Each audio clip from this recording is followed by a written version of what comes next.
అందరికీ జై భీమ్, జై భారత రాజ్యాంగం.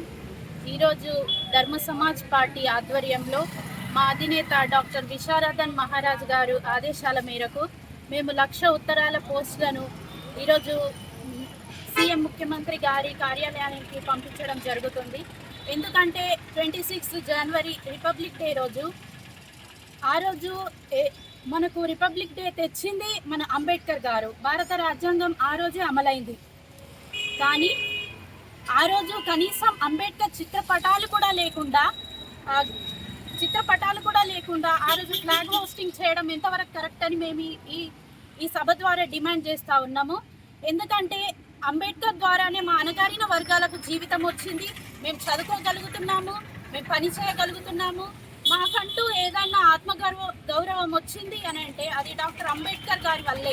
కానీ అదే అంబేద్కర్ గారి చిత్రపటాలు లేకుండా ఫ్లాగ్ హోస్టింగ్ జరగడం ఎంతవరకు కరెక్ట్ అని మేము అడుగుతున్నాం. అందుకే ఆ రోజు 26 జనవరి రోజు ఖచ్చితంగా అంబేద్కర్ చిత్రపటాలను పెట్టి ఆ రోజు ఫ్లాగ్ హోస్టింగ్ చేయాలి. అలాగే భారత రాజ్యాంగ చిత్రపటాన్ని కూడా పెట్టి ఆ రోజు ఫ్లాగ్ హోస్టింగ్ చేయాలని మేము ధర్మ సమాజ్ పార్టీ ద్వారా డిమాండ్ చేస్తూ ఉన్నాం.